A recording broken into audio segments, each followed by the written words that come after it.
എവിടെ നോക്കിയാലും കുന്നും മലകളും മാത്രം. അങ്ങനെയുള്ള ഒരു സംസ്ഥാനമാണ് സിക്കിം. ഒരു ഫുട്ബോൾ ഗ്രൗണ്ടിൻ്റെ അത്ര പോലും നിരപ്പായ സ്ഥലം നമുക്കിവിടെ കാണാൻ പ്രയാസമാണ്.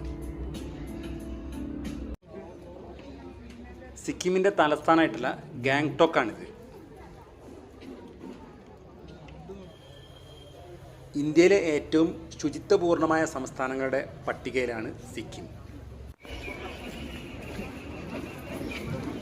ചൈന, ടിബറ്റ്, ഭൂട്ടാൻ, നേപ്പാൾ, അതുപോലെ പശ്ചിമ ബംഗാൾ, ഇതൊക്കെയാണ് സിക്കിമിൻ്റെ അതിർത്തികൾ. ഇന്ത്യയിലെ രണ്ടാമത്തെ ചെറിയ സംസ്ഥാനമായിട്ടുള്ള സിക്കിം 1975 നമ്മുടെ ഭാഗമായി മാറുന്നത്.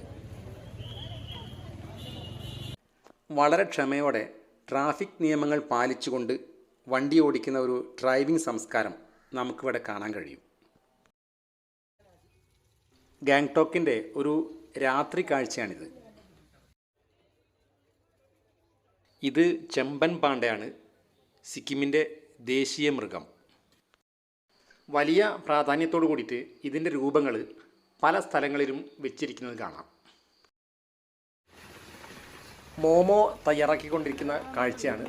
മോമോ അവരുടെ ഇഷ്ടപ്പെട്ട ഭക്ഷണമാണ്. അപ്പോൾ ഇന്നലെ രാത്രി ഏകദേശം 10 മണിയായിട്ടുണ്ട് സിക്കിമിൻ്റെ തലസ്ഥാനമായിട്ടുള്ള ഗാങ്ടോക്കിൽ വന്നപ്പോൾ. അപ്പോൾ ഇന്ന് രാവിലെ ഞങ്ങൾ ഇവിടുത്തെ ഒരു കറക്കം തുടങ്ങിയിട്ടുണ്ട്. ഇന്നിപ്പോൾ ഉദ്ദേശിക്കുന്നത് ഗാങ്ടോക്കിൻ്റെ ചുറ്റുമുള്ള നല്ല കാണാൻ ഭംഗിയുള്ള സ്ഥലങ്ങളിലേക്ക് പോകുക എന്നുള്ളതാണ് ഉദ്ദേശിക്കുന്നത്. അതിലെ ആദ്യത്തെ സ്ഥലമാണിത് ഇപ്പോൾ കാണാൻ പോകുന്നത്.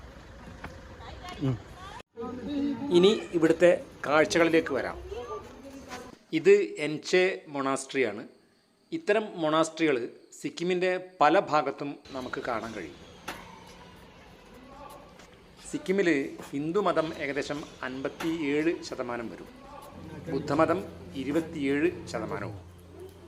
ഈ രണ്ട് സംസ്കാരധാരയും പരസ്പര ബഹുമാനത്തോടെ വളരെ ഇഴുകിച്ചേർന്ന് പോകുന്ന ഒരു കാഴ്ചയാണ് നമുക്കിവിടെ കാണാനാവുക.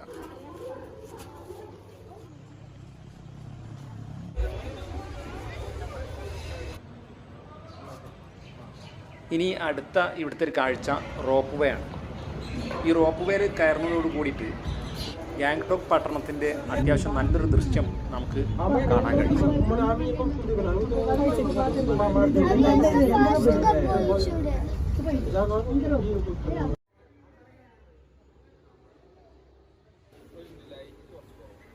റോപ്പ് വേയിൽ കയറാൻ വന്നവരുടെ വാഹനമാണ് നമുക്കിവിടെ കാണാൻ കഴിയുന്നത്. അടുത്തത് താഷി വ്യൂ പോയിൻ്റാണ്. ഇതൊരു കുന്നിൻ്റെ മുകളിലാണ്. ഇവിടെ നിന്ന് നോക്കിയാലും നമ്മുടെ ഗാങ്ടോക്ക് പട്ടണത്തിൻ്റെ നല്ലൊരു ദൃശ്യം നമുക്ക് ലഭിക്കും. മാത്രമല്ല എപ്പോഴും ഇങ്ങനെ മഞ്ഞിൽ മൂടി നിൽക്കുന്ന തണുത്ത ഒരു പ്രദേശം കൂടിയാണിത്.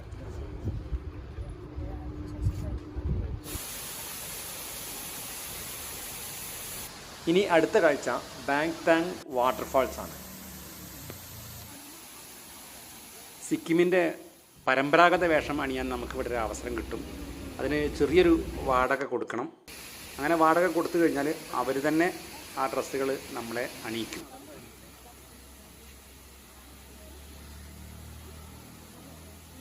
പല വർണ്ണങ്ങളിലുള്ള വേഷം ഇവിടെ കിട്ടും.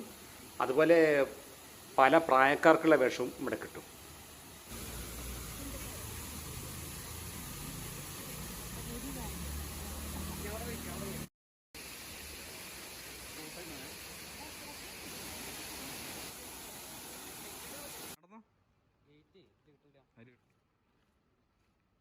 ഇത് ഗോങ്സാങ് മൊണാസ്ട്രിയാണ്.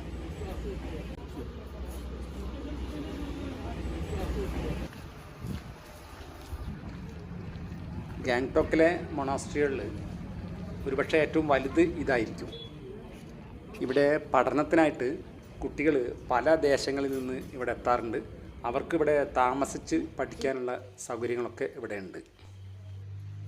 ഇനി കാണാൻ പോകുന്നത് ഇവിടുത്തെ ബൊട്ടാണിക്കൽ ഗാർഡനാണ്. ചെറിയൊരു എൻട്രൻസ് ഫീ ഉണ്ട്. അതെടുത്ത് നമ്മൾ ഉള്ളിൽ കയറി കഴിഞ്ഞാൽ സസ്യങ്ങളുടെ വിശാലമായൊരു ലോകം നമുക്ക് കാണാൻ കഴിയും. വംശനാശ ഭീഷണി നേരിട്ടുകൊണ്ടിരിക്കുന്ന നമ്മുടെ നാട്ടുചെടികളെയൊക്കെ പ്രത്യേക തരത്തിൽ ഇവിടെ സംരക്ഷിച്ചു പോരുന്നുണ്ട്. സസ്യങ്ങളെപ്പറ്റി പഠിക്കാൻ ആഗ്രഹിക്കുന്നവർക്ക് വളരെ പറ്റിയ ഒരു ഇടമാണിത്. പക്ഷേ ഇവിടെ കറങ്ങി നടക്കണമെങ്കിൽ ഒരു 3 മണിക്കൂറെങ്കിലും വേണ്ടി വരും.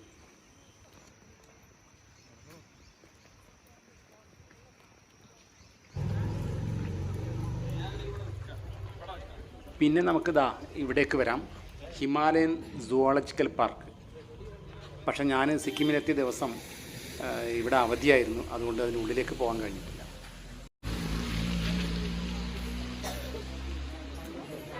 ഇത് ഗണേഷ് ടോക്കാണ്, എന്ന് വെച്ചാൽ ഗണപതി ക്ഷേത്രം.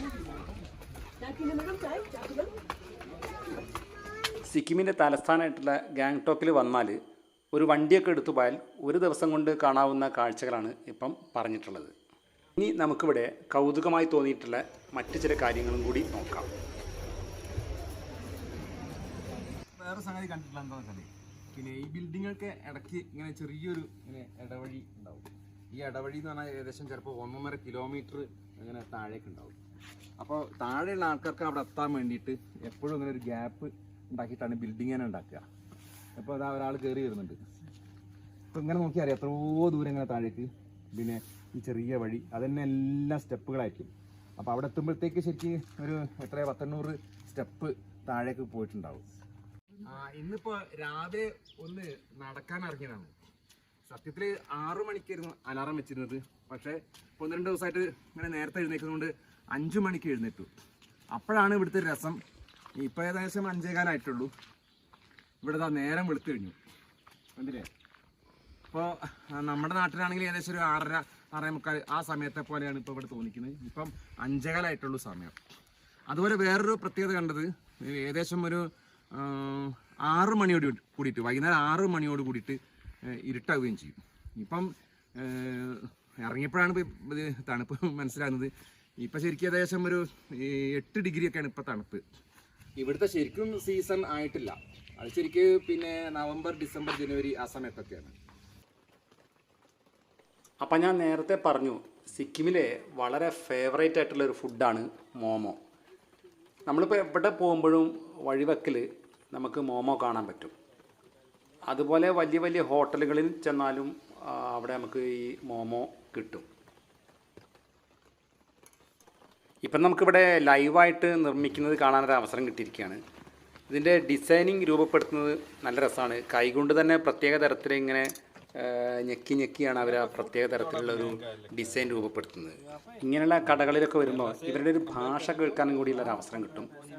ലെപ്ച, ഭൂട്ടിയ, നേപ്പാളി, ഇതാണ് ഇവിടുത്തെ മേജർ 3 ഭാഷ.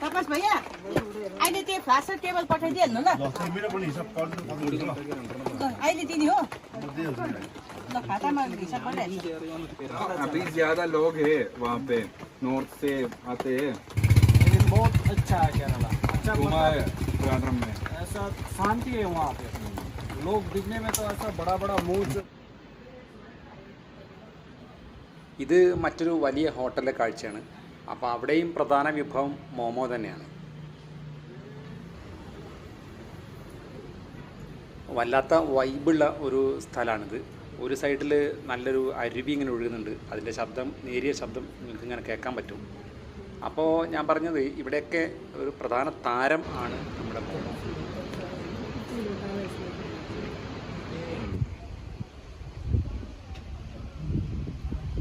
അപ്പം സിക്കിം കാഴ്ചകളെ വേണമെങ്കിൽ നമുക്ക് 2 തരത്തിൽ കാണാം. ഒന്ന് നമ്മുടെ ഗാങ്ടോക്കിന് ചുറ്റുമുള്ള കാഴ്ചകൾ. പിന്നെ ഇവിടെ നിന്ന് കുറച്ചുകൂടെ ദൂരെ പോയി കഴിഞ്ഞാൽ നാഥുല പാസ് എന്ന് വെച്ചാൽ ചൈന ബോർഡറാണ്. അവിടെ ഇതിൽ നിന്നൊക്കെ വളരെ വിഭിന്നമായൊരു കാഴ്ചയാണ്. മുഴുവൻ സമയവും മഞ്ഞ് മൂടി കിടക്കുന്ന, അതുപോലെ പൊളഞ്ഞു പോകുന്ന ചുരമൊക്കെ ഉള്ള ഒരു പ്രത്യേക റോഡുകളാണ്. അപ്പം അങ്ങനെ 2 തരത്തിലുള്ള കാഴ്ചകൾ നമുക്കിവിടെ സാധ്യമാകും.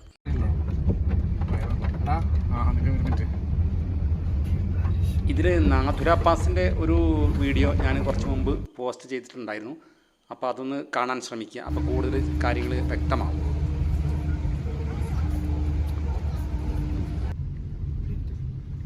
സിക്കിം കാഴ്ചകൾ ഏകദേശം കണ്ടു കഴിഞ്ഞു. ഇനി ഡാർജിലിങ്ങിലേക്കുള്ള യാത്രയിലാണ്. അവിടുത്തെ കാഴ്ചകൾ പിന്നീട് പറയാം. ഇപ്പം തൽക്കാലം നമുക്ക് സിക്കിമിനോട് വിട പറയാം.